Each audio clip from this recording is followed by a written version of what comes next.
The clatter of forks on ceramic echoes like distant gunfire. My smile feels brittle, painted on with cheap, cracking pigment. He is speaking, his voice cutting through the polite murmur of the family gathering, aimed directly at the circle of aunts and uncles, but the words find their target squarely in my chest. He gestures expansively, a dismissive flick of his wrist in my direction. "Oh, her," he laughs, the sound sharp and unkind. "She tries, bless her heart. Little projects here and there. Cute, really. But let's be honest, she's nothing without me. I provide the stability, the network, the real muscle. Anything she touches, well, it only matters because I'm holding the frame." The laughter around the table is uncomfortable, forced. A few sympathetic glances flicker my way, quickly averted. My ears ring. The festive lights blur into harsh, stinging pinpricks.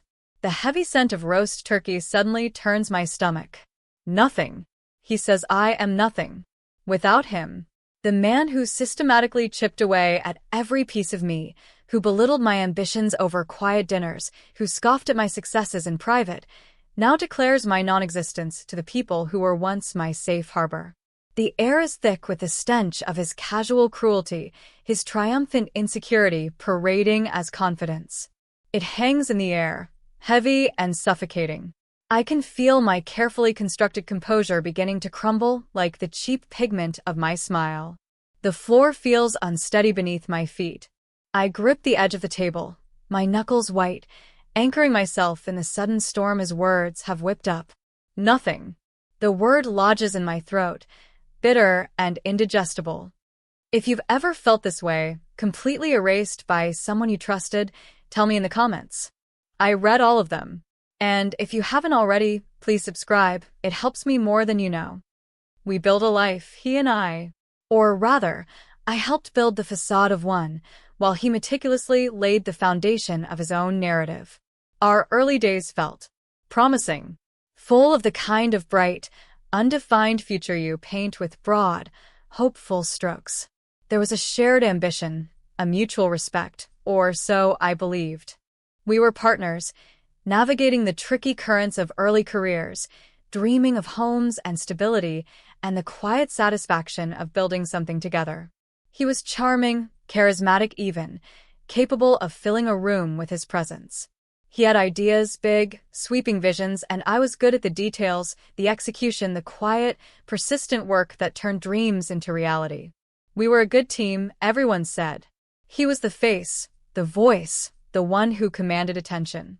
I was the quiet engine humming beneath the surface, ensuring everything ran smoothly, fixing problems before they became crises, anticipating needs, providing the steady support that allowed him to shine.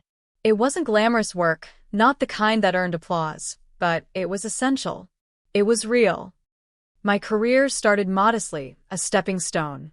His took off faster, fueled by his undeniable presence and, yes, the stable ground I helped provide. Early on, he'd acknowledge it sometimes.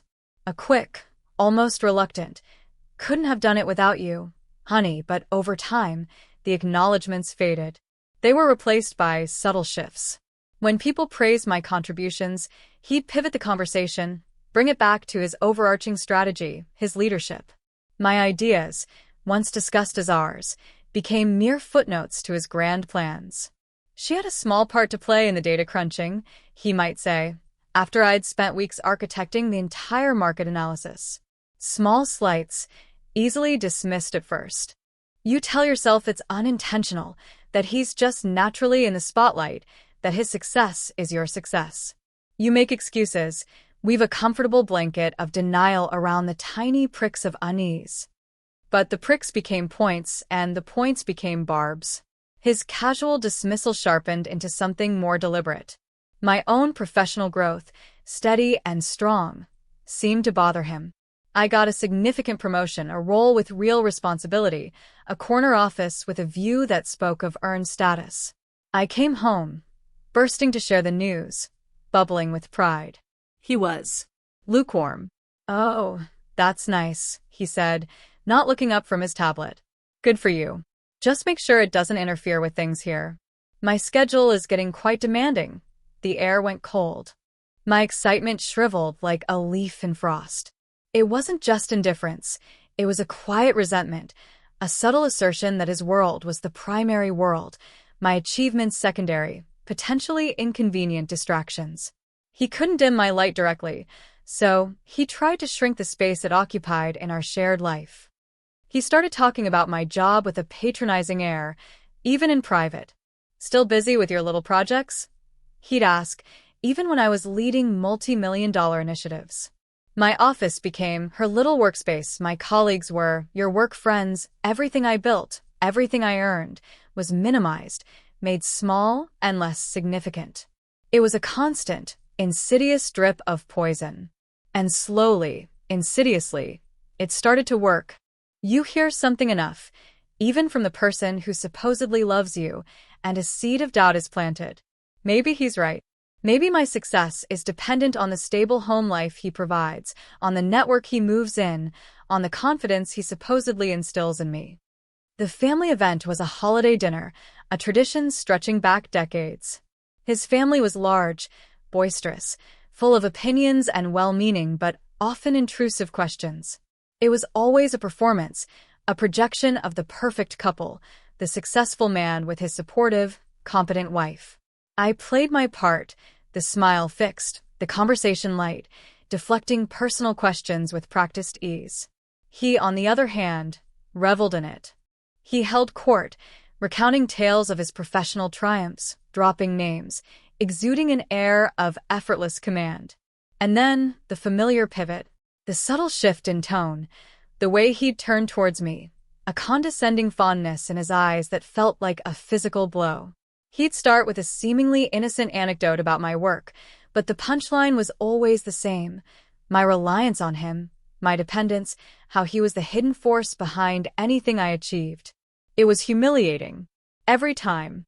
My throat would tighten, my hands would tremble, and I'd have to fight for air, to keep the smile plastered on my face while my inside screamed. This time, though, felt different. Worse. Maybe it was the stress of a particularly challenging project I was navigating. Maybe it was the accumulated weight of years of his quiet sabotage. Maybe it was just that I was finally, truly, completely tired. Tired of the performance, tired of the lies, tired of shrinking myself to fit into the small box he'd built for me. His words, "She's nothing without me," weren't just a barb. They were a declaration of ownership, a public erasure of my identity, delivered with a smug confidence that chilled me to the bone. He believed it. In that moment, looking at the satisfied smirk on his face, the way he puffed out his chest, I knew with terrifying clarity that he genuinely believed I was merely an appendage to his life, a supporting character in his grand drama. And that belief fueled his need to diminish me, to ensure I never grew large enough to step out of his shadow, large enough to expose the fragile ego beneath his bluster. My mind reeled, cycling through years of microaggressions, of dismissals, of the slow, deliberate process of being made to feel small. The time he joked about my salary being just play money, the way he introduced me at his work events as my wife. She dabbles in marketing, the way he'd interrupt me, finish my sentences, or outright contradict me in front of others, then laugh it off as my cute little tangents. It wasn't just about proving he was superior. It was about ensuring I believed it too. And for a long, painful time, parts of me did. The doubt had burrowed deep, whispering late at night. Was I really capable? Was I just lucky? Did I actually need him more than I knew? His words at the table were the culmination of his campaign, delivered to an audience he knew would reinforce his narrative. The air in the room seemed to thicken, growing heavy and suffocating. The polite laughter had died down, replaced by an awkward silence. I could feel the eyes of the family on me, some pitying, some curious, some perhaps judging my silence, my apparent inability to offer a witty retort, to play along with the cruel joke. But my tongue felt thick and useless in my mouth. All the clever comebacks, all the sharp retorts I'd practiced in the privacy of my mind, vanished. There was only the raw, exposed nerve of pure humiliation. It burned, a searing heat that started in my gut and flushed upwards, prickling behind my eyes. I wanted to disappear, to melt into the floorboards, to be anywhere but here, exposed and dissected by his casual cruelty. But beneath the burning humiliation, a different kind of heat began to stir. Slow, cold, and steady. Anger. Not the hot, explosive kind that makes you lash out blindly, but a deep, freezing rage that settled in my bones. He had done this deliberately. In front of witnesses. He had stripped away my dignity, my identity, and laid it bare on the dinner table like a carcass for everyone to pick over. He hadn't just hurt me. He had fundamentally disrespected the core of who I was, and who I had always been. He leaned back in his chair, a picture of relaxed self-importance, completely oblivious to the seismic shift that was occurring within me. He was already moving on to his next story, another anecdote designed to highlight his brilliance, his indispensability. The clatter of forks resumed, the conversation picking up again, attempting to smooth over the awkwardness. But the words hung in the air, a toxic cloud around me. "She's nothing without me." The phrase repeated in my mind, an echo in a vast, empty hall. But with each repetition, the echo sounded less like his voice and more like a challenge. Nothing? Without him? I looked down at my hands gripping the table edge. These hands had built things. These hands had solved complex problems. These hands had worked tirelessly, often without recognition, to create value, to innovate, to bring order to chaos. My mind, the one he so readily dismissed, had conceived strategies, navigated intricate political landscapes, foreseen challenges others missed. I wasn't nothing. I was everything despite him. Everything I was, everything I had achieved, was a testament to my own resilience, my own capability, often requiring extra strength simply to overcome the gravitational pull of his constant undermining. A calm settled over the burning rage. A cold, clear focus. The time for quiet resilience, for hoping he would change, for trying to prove my worth to him, was over. He had shown me, explicitly and publicly, what he truly believed. And in doing so, he had severed the last fragile threads of loyalty, of hope, of any remaining desire to salvage what was left of our marriage. He had put a price on my head, nothing. And I would show him just how wrong he was. Not for him, not for the family, but for me. To reclaim the parts of myself he had tried to erase. To prove, definitively, that I was not only something with him, but something magnificent without him. The decision formed silently, crystallizing in the space between one breath and the next. It wasn't a dramatic pronouncement or a furious outburst. It was a quiet, internal steeling, a hardening of resolve. I would not argue, I would not defend, I would not plead. I would simply act. I would leverage everything he thought was his leverage against him. He saw my quiet nature as weakness, my diligence as mere support, my accomplishments as insignificant. He saw me as dependent. That was his biggest blind spot. He had underestimated me completely. And that underestimation would be his undoing. The dinner ended. The forced smiles persisted through coffee and dessert. He was oblivious, basking in the fading glow of his own performance. He made a casual remark about us leaving soon, about getting home.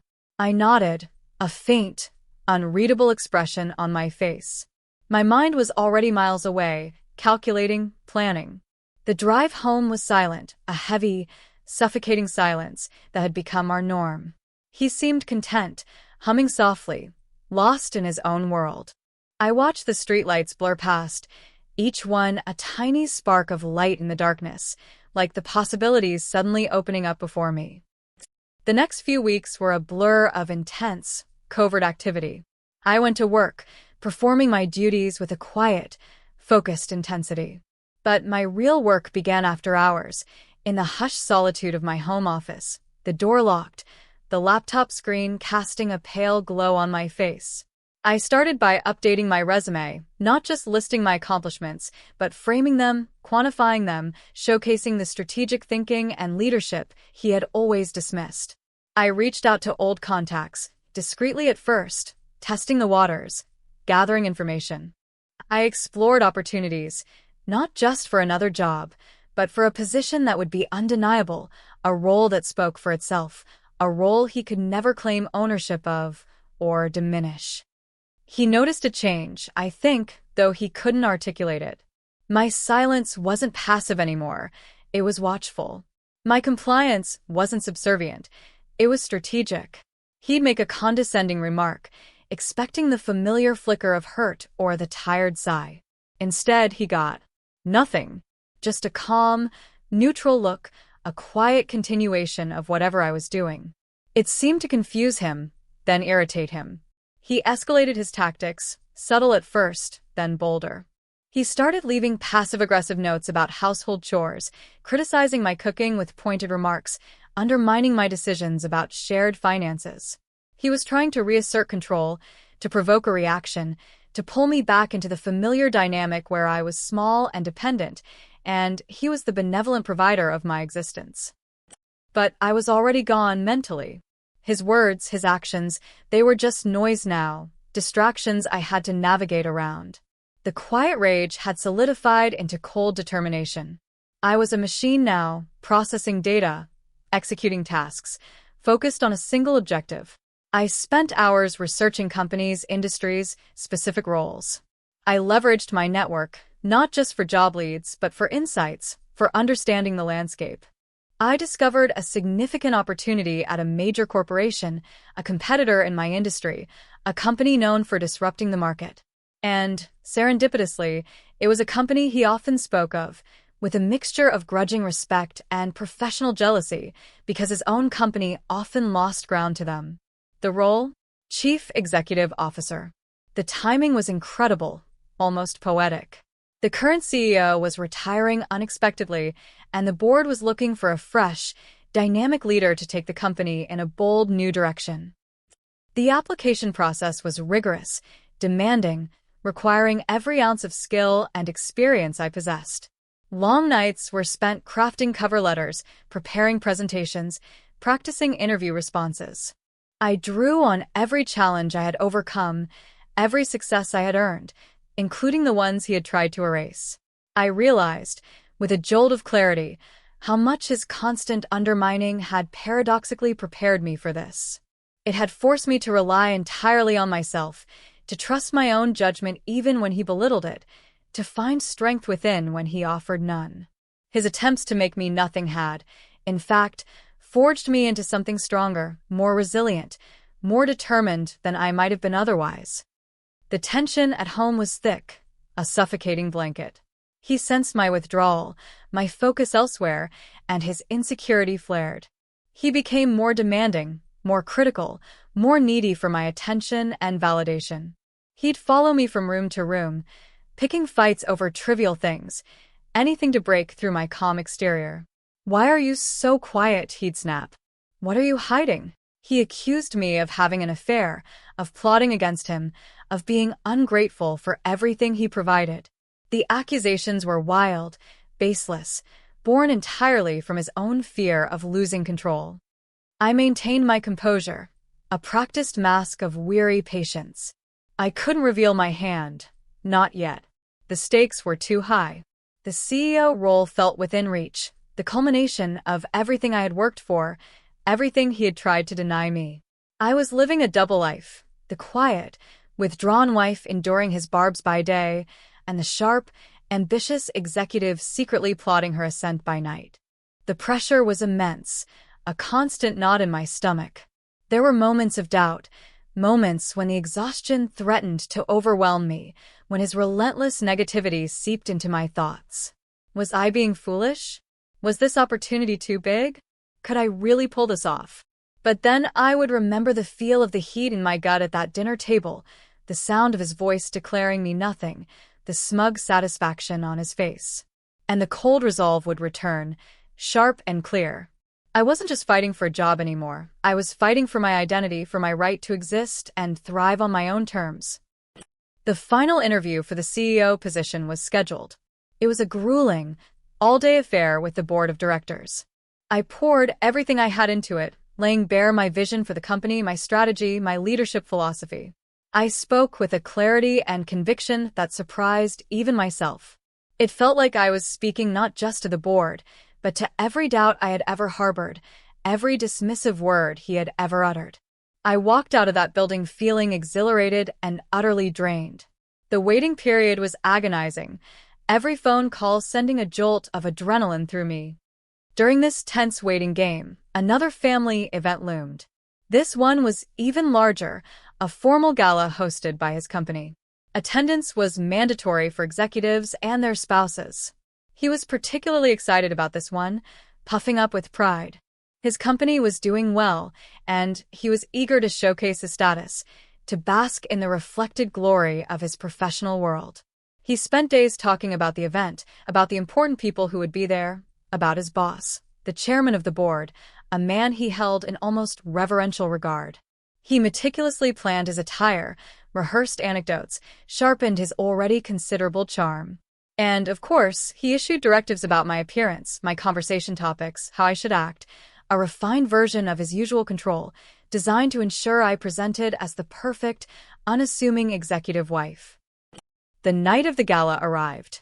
I dressed with care, choosing an elegant, understated gown that made me feel strong and self-possessed. He seemed pleased with my appearance, viewing me as a suitable accessory for his big night. As we drove to the venue, he rattled off names of people I must impress, topics to avoid, how important it was for him that I make a good impression. I listened, nodding occasionally, my mind elsewhere. The knot of tension in my stomach wasn't about performing for his colleagues. It was about the secret I carried, the potential news that could arrive at any moment. The ballroom was opulent, filled with the hum of conversation, the clinking of glasses, the soft strains of a live jazz band. It was a world he felt belonged to him, a world where he shone. He moved through the crowd with practiced ease, shaking hands, exchanging pleasantries, drawing me along in his wake. He introduced me to people, sometimes with a brief, dismissive phrase like "my wife," sometimes with a slightly more elaborate description that still managed to imply my secondary status. I smiled, made polite conversation, observed. We were deep in conversation with a group of his colleagues when he steered the topic towards his professional achievements. He was in full flow, recounting a recent success, exaggerating his own role, minimizing the contributions of others. He was radiating confidence, the kind that comes from standing on ground you believe is unassailable. He glanced at me, a quick, almost imperceptible look of triumphant condescension, the kind that said, "See, this is my world.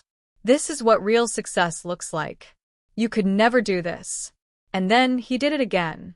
He turned to the group, a magnanimous smile on his face, and gestured towards me. "And of course," he said, his voice just loud enough to carry, a carefully modulated blend of affection and condescension, "my wife here. She supports my work, keeps the home fires burning, bless her heart. It's important to have that stability, isn't it? Really, I couldn't do any of it without her. Well, supporting me, I mean. She's not really cut out for this world, are you, dear?" He chuckled, a soft, patronizing sound. A bit too sensitive, perhaps. And, let's be honest, she's nothing without me providing the foundation. Just a little hobbyist, really. The air froze around us. The background noise of the party seemed to fade, the music dimming to a whisper. His colleagues offered strained smiles, looking anywhere but at me. It was worse than at the family dinner. This was his professional arena, the place where his carefully constructed image was paramount. And he had chosen this moment, in front of his peers, to publicly declare my insignificance, to tie my entire existence to his, to dismiss everything I was and everything I aspired to be as mere hobbies. The mask of politeness slipped from his face, replaced by a flicker of something ugly and possessive. He wasn't just diminishing me. He was claiming me, labeling me as his property, dependent and incapable without his grace. My gut clenched, that familiar burning humiliation rising. But this time, it was quickly extinguished by the cold, hard certainty that had been building for weeks. He had sealed his fate. He had chosen this stage, this audience, for his final public performance of my dependency. And the universe, it seemed, had a breathtakingly ironic sense of timing. Just as the awkward silence stretched, just as I was steeling myself to simply nod, offer a tight smile, and endure the crushing weight of his words, a voice cut through the air. A familiar voice, one he had just been talking about with such reverence. "There you are." The voice boomed, friendly and authoritative. We turned. Standing before us was Mr. Harrison, the chairman of the board of his company, a man of significant influence, someone he desperately wanted to impress. He was accompanied by a small group of equally important-looking people. Mr. Harrison smiled warmly, extending a hand. My husband's face lit up, snapping shut the door on his condescending performance. He straightened his tie, puffed out his chest again, ready to receive the chairman's attention, eager to showcase his valuable wife who knew her place. "Mr. Harrison, good to see you, sir," he gushed, shaking the chairman's hand vigorously. "Lovely event tonight." Mr. Harrison smiled, a genuine, kind smile that reached his eyes. "Indeed it is. John, you're doing excellent work. Really top-notch." My husband practically swelled with pride. "Thank you, sir." "I appreciate you saying that." Mr. Harrison's gaze then shifted, moving past my husband, settling on me. His smile widened. He extended his hand to me. "And you must be. Here we go," he paused, reaching into his jacket pocket. My heart leaped into my throat. This was it. The call had come hours ago, a quiet conversation while my husband was in the shower, a confirmation that had left me trembling with a mixture of shock and elation. I had accepted the offer. The offer to be the CEO of his company's direct competitor. The timing was so precise, so incredibly perfect, it felt orchestrated by a higher power with a flair for the dramatic. Mr. Harrison pulled out a small stack of business cards. He held one out to me. "Everyone," Mr. Harrison announced to the group gathered around us, his voice clear and ringing, "I'd like you all to meet someone very special. This is..." And I'm delighted and incredibly proud to make this introduction. "The new CEO of our primary competitor," he paused, a twinkle in his eye, glancing briefly at my husband before turning back to me. "Please join me in welcoming the brilliant, the incredibly capable, the phenomenal. Ms. My first name, my last name." He held out the business card for the group to see. It was simple, elegant, stark. My name. My title. The name of the rival company. The air cracked. The sound of clinking glasses, the murmur of conversation, the music. It all came rushing back, louder than before, creating a chaotic soundscape around the epicenter of the moment. My husband froze. Utterly, completely frozen. The expansive smile vanished from his face, replaced by a look of pure, unadulterated shock. His jaw went slack. His eyes, moments before filled with smug confidence, widened in disbelief, darting between Mr. Harrison, the business card, and my face. He looked like a statue carved from ice, melting rapidly under a sudden, scorching sun. The words he had just spoken, "She's nothing without me. Just a little hobbyist," hung in the air, echoing grotesquely in the cavernous space his shock had created. Everyone who had heard him mock me moments before had now heard this announcement. Mr. Harrison, his revered chairman, had just introduced me not as his dependent wife, but as the leader of the company that kept him and his colleagues up at night. The group around us collectively gasped. Whispers erupted. Eyes widened, flickered between me and my husband. The carefully constructed facade of the evening, of his life, shattered around him. He was standing there, exposed, his casual cruelty and arrogant condescension laid bare in the most public and humiliating way imaginable. He, the man who needed to be the center of attention, the indispensable figure, was suddenly irrelevant, sidelined by the very person he had just declared was nothing without him. My own face was a study in calm composure. Years of practice, of biting my tongue, of controlling my reactions under his provocations, had prepared me for this moment. I felt a surge of adrenaline, a wild, triumphant energy coursing through my veins. But outwardly I was still. I took the business card Mr. Harrison offered, my fingers closing around the crisp, clean edges. It felt real. Solid. Undeniable. I met Mr. Harrison's gaze and offered him a genuine smile, one that reached my eyes, a stark contrast to the painted-on version from earlier. "Thank you, Mr. Harrison," I said, my voice steady and clear, carrying just enough to be heard over the sudden swell of murmurs. "I'm honored by the introduction." He beamed, clearly delighted with the impact of his announcement. He launched into a brief, flattering description of my qualifications, my vision, why the board was so enthusiastic about my appointment. His words were a balm, soothing the years of quiet hurts, validating every struggle, every late night, every dismissed idea. Each compliment he bestowed felt like a brick in the foundation of the future I was about to build. All the while, my husband remained frozen. His eyes were darting wildly now, no longer meeting anyone's gaze. His face was pale, a mask of mortification and disbelief. The man who moments ago had been the picture of confident authority was reduced to a stammering, wide-eyed boy caught with his hand in the cookie jar. He opened his mouth, trying to speak, but no sound came out. He looked utterly blindsided, his carefully constructed world tilting violently on its axis. The weapon he had just used against me, public humiliation and dismissal, had been instantly turned back on him, amplified 1,000 times over by the very authority figure he sought to impress. The conversation moved on, flowing around his stunned silence. People came forward to congratulate me, shaking my hand, introducing themselves. My husband stood there, a ghost at the feast of my unexpected triumph, his presence shrinking with every passing second. His colleagues avoided his gaze, awkwardly shifting their weight. The power had visibly shifted. The woman he had just called nothing was suddenly the most important person in the room, a force to be reckoned with, while he was just John. He finally managed to stammer something, a garbled mix of congratulations and bewildered questions, directed more at Mr. Harrison than at me. His voice was thin, reedy, stripped of its usual booming confidence. It was pathetic, a desperate attempt to regain some semblance of control, to insert himself back into the narrative. But it was too late. The moment belonged to me. I didn't gloat, not outwardly.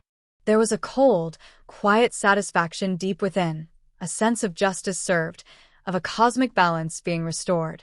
But there was also a strange emptiness, a sadness for the years wasted, for the person I had been with him, the person he had tried to make me.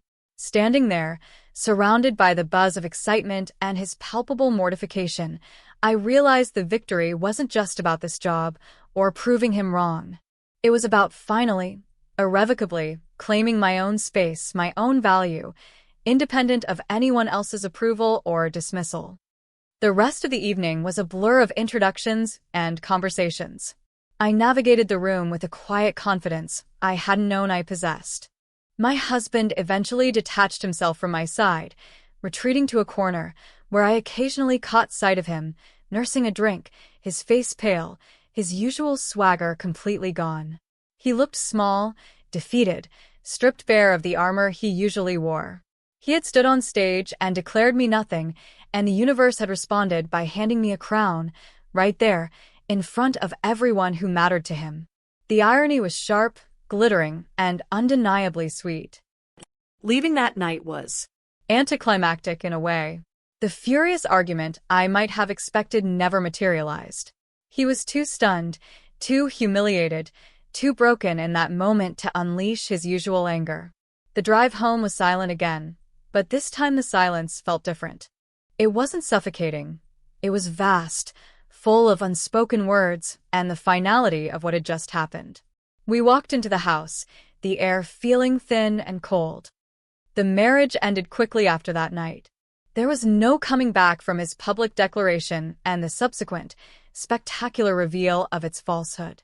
The foundation of his resentment and insecurity, coupled with the undeniable reality of my independent success, shattered any pretense of a shared future. He tried, briefly, to backtrack, to claim he was just joking, to say he was proud of me, but the words were hollow, the desperation evident. I saw him clearly then, not as the charming man I had married, but as a small, frightened man who needed to diminish others to feel big. The man who had tried to make me nothing was now, in a very real sense, nothing to me. Stepping into the role of CEO was challenging, exhilarating, and demanding. It required all of my focus, my energy, my resilience. There were long hours, tough decisions, high stakes. But every time I faced a difficult situation, every time doubt crept in, I would remember that moment in the ballroom, the look on his face, the sound of Mr. Harrison's voice declaring my worth to the world. It was a powerful anchor, a reminder of how far I had come and why I was doing it. I built my team, implemented my vision, and led the company to new heights. It wasn't about revenge, not anymore. It was about building something real, something significant, something entirely my own.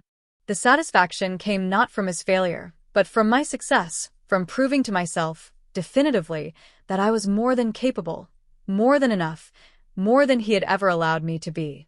The little hobbyist had become the leader, the visionary, the one shaping the future. The narrative he had tried to impose on me, the story where I was just a supporting character in his life, had been rewritten. I was the protagonist of my own story now, writing my own chapters, defining my own worth.